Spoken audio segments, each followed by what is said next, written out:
Hello, everyone. A very warm welcome back to the Be English podcast. I'm your host, John Miller. It is wonderful to be here with you all today. And hello, I'm Emily Carter. We are so happy you decided to tune in.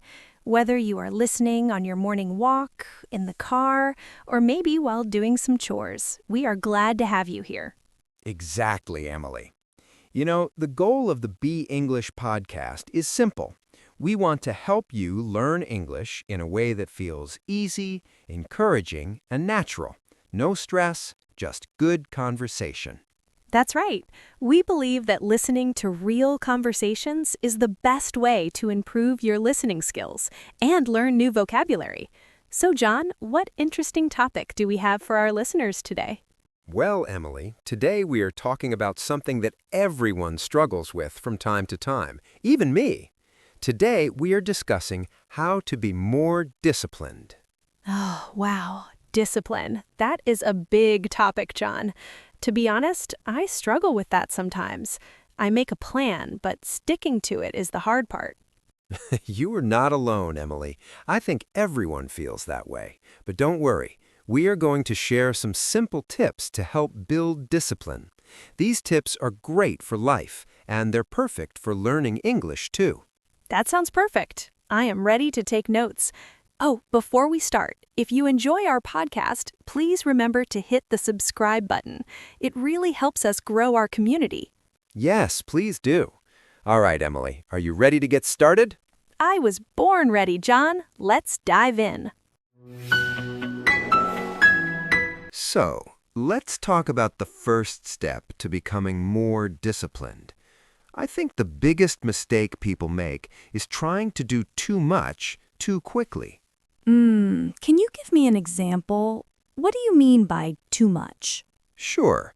Imagine it is January 1st, New Year's Day. Someone says, okay, this year I am going to run 5 miles every single day, eat only vegetables, and read one book a week. Oh my goodness, that sounds impossible. I would quit after 3 days. Exactly. That is the problem. It is too overwhelming. The brain gets tired.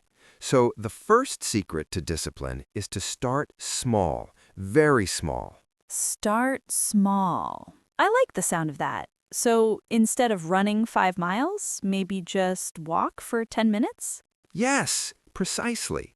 If you want to build a habit, you need to make it so easy that you cannot say no. For example, if you want to be disciplined about learning English, don't try to study for 2 hours a day. Right. 2 hours is a long time. Maybe 5 minutes? Perfect. 5 minutes. Read 1 page of a book. Learn 3 new words. That is it. You know, John, this reminds me of when I tried to learn to play the guitar last year in London. I bought a beautiful guitar, and I told myself, Emily, you will practice for 1 hour every evening. And how did that go? It was a disaster. I did it for 2 days. Then, on the 3rd day, I was tired from work. I saw the guitar and thought, ugh, 1 hour is too long. So I didn't play at all, and I never picked it up again. Oh, no. That is a classic example. If you had said, I will play for 5 minutes, you might still be playing today. It's true.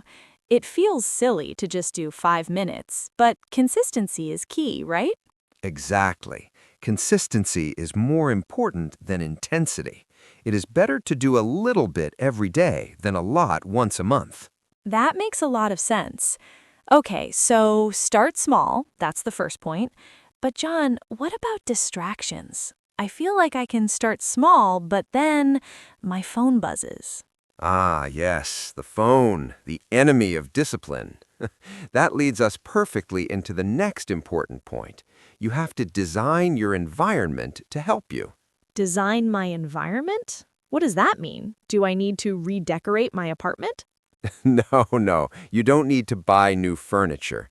I mean, you need to remove the things that distract you. For most of us, that is our smartphone. It's so hard, John. I sit down to work and then I see a notification from Instagram or a text message, and suddenly 30 minutes have passed. It happens to the best of us. The trick is out of sight, out of mind. When I need to write a script or work on a project, I take my phone and I put it in another room. Another room? Like all the way in the kitchen?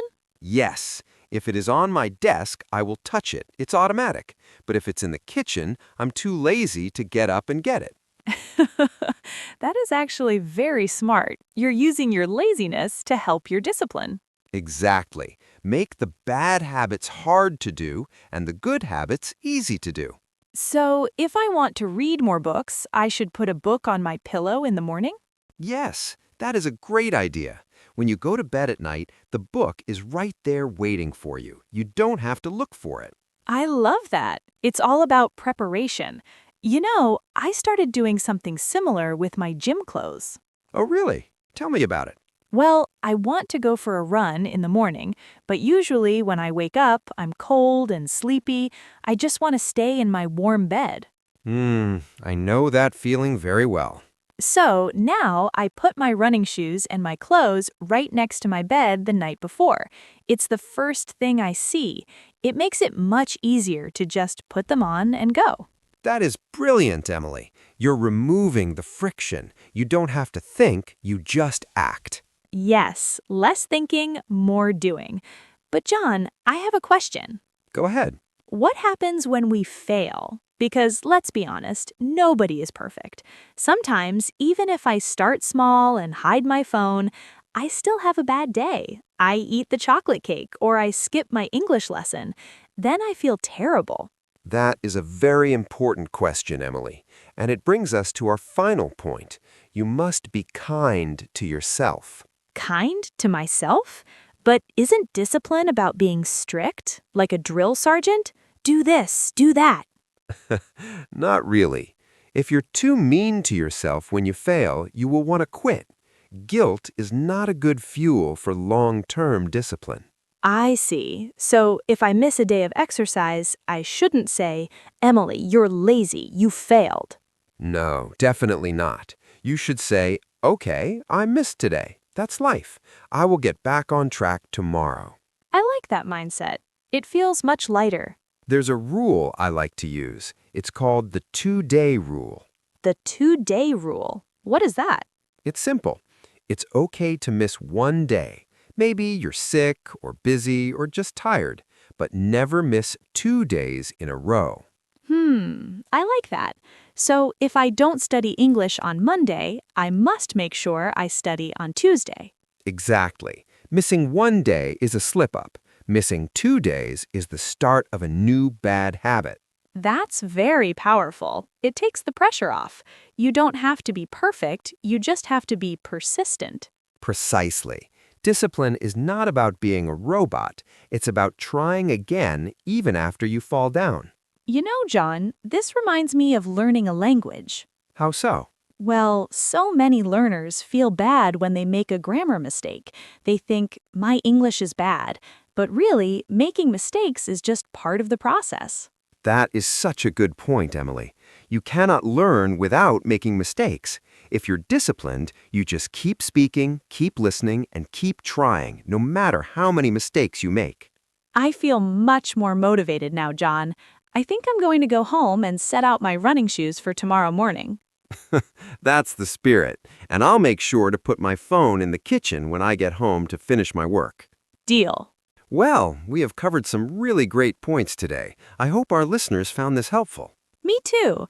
Let's quickly recap what we talked about just to make sure we remember everything. Good idea. First, we talked about starting small. Don't try to change your whole life in one day. Focus on mini habits, like reading for just 5 minutes. Right. Small steps lead to big changes. Then we talked about your environment. Remove distractions. Put that phone in another room if you need to focus. Yes, hide the phone. And finally, we talked about being kind to yourself. The 2-day rule. If you miss one day, don't worry. Just make sure you get back to it the next day. Don't give up. I think consistency is the key word for today. That's a great vocabulary word for our listeners. Consistency means doing something regularly, over and over again. Absolutely. Consistency is the key to success in English and in life. Well, Emily, it has been a pleasure chatting with you today. Same to you, John. And to our listeners, thank you so much for spending your time with us. We really appreciate it. If you liked this episode, please leave us a comment. Tell us, what is one small habit you want to start today? Maybe drinking more water or learning one English word a day. We'd love to hear from you. Don't forget to share this episode with a friend who is also learning English. It helps us a lot. Until next time, keep practicing, keep learning, and be kind to yourself. Goodbye, everyone. Bye-bye. See you in the next episode.